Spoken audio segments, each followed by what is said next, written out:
മഞ്ഞക്കുഞ്ഞിക്കാലുള്ള കുഞ്ഞിക്കോഴിക്ക് അരമണി തിന്നാനുള്ളിൽ മോഹമുദിച്ചല്ലോ.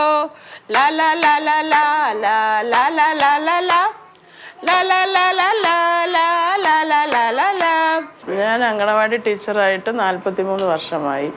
അന്ന് വിറകടുപ്പിലായിരുന്നു കുട്ടികൾക്ക് ഭക്ഷണം പാകം ചെയ്ത് കൊടുത്തിരുന്നത്. ഇന്ന് അതൊക്കെ മാറി.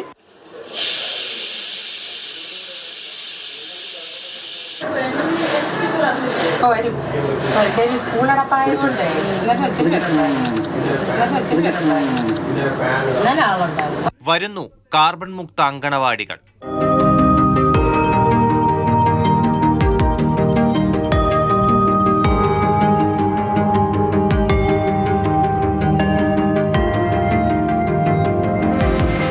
ഇവിടുത്തെ ഊർജ്ജ ഉപയോഗം കംപ്ലീറ്റ് ആയിട്ട് നമ്മൾ സോളാറിൽ നിന്ന്, അതായത് 2 കിലോവാട്ട് സോളാർ ഇതിൻ്റെ ഭാഗമായിട്ട് നമുക്ക് ഈ അംഗനവാടികളിൽ സ്ഥാപിച്ച് ഇവിടെയുള്ള ഉപകരണങ്ങളും ഇൻഡക്ഷൻ കുക്കറുകളും എല്ലാം ഈ സോളാർ വഴിയാണ് പ്രവർത്തിപ്പിക്കുന്നത്.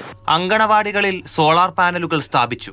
പാചകത്തിന് ഇൻഡക്ഷൻ കുക്കറുകൾ, ചോറുണ്ടാക്കാൻ തെർമൽ കുക്കറുകൾ, വിവിധ ആവശ്യങ്ങൾക്കായി മറ്റ് 7 പാത്രങ്ങൾ. സാധാരണ ഗ്യാസിൽ ഉപയോഗിക്കുന്ന പാത്രങ്ങളായിരുന്നു.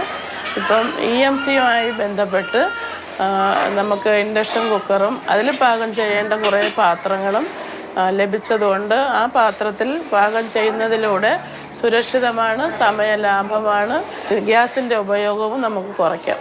സൗരോർജ്ജം ഉപയോഗിച്ച് ആഹാരം പാകം ചെയ്യാനും ബാക്കി വരുന്ന വൈദ്യുതി അങ്കണവാടിയിലെ ആവശ്യങ്ങൾക്ക് ഉപയോഗിക്കാനുമാകും. മിച്ച വൈദ്യുതി KSEB ഗ്രിഡിലേക്ക് നൽകി വരുമാനവും നേടും. ഈ പദ്ധതിക്ക് ചെലവ് വരുന്നത് 2 ലക്ഷം രൂപയോളമാണ് ചെലവ് വരുന്നത്. അതിൽ 1,80,000 രൂപയാണ് നമുക്ക് ഗ്രിഡ് കണക്റ്റഡ് സോളാർ നിലയം സ്ഥാപിക്കുന്നതിന് വേണ്ടി ആവശ്യമായി വരുന്നത്. ബാക്കി ഇൻഡക്ഷൻ കുക്കറും അനുബന്ധ പാത്രങ്ങളും പിന്നെ ഇലക്ട്രിക് ചാർജിങ് പോയിന്റ് നമ്മൾ ഇവിടെ കൊടുക്കുന്നുണ്ട്.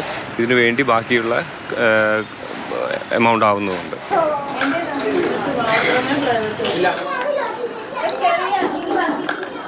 പരമ്പരാഗത ഇന്ധനങ്ങളെ ആശ്രയിക്കുന്നത് കുറയ്ക്കുക, സൗരോർജ്ജത്തിൽ പ്രവർത്തിക്കുന്ന പാചകം പ്രോത്സാഹിപ്പിക്കുക. ഉയർന്നുവരുന്ന ഊർജ്ജ പ്രതിസന്ധിയെ മറികടക്കാൻ സൗരോർജ്ജം എപ്പോഴേ സ്വീകാര്യത നേടിക്കഴിഞ്ഞു. സുധീഷ് തിരുവല്ലയ്ക്കൊപ്പം TS ഹരികൃഷ്ണ, മാതൃഭൂമി ന്യൂസ്, തിരുവനന്തപുരം.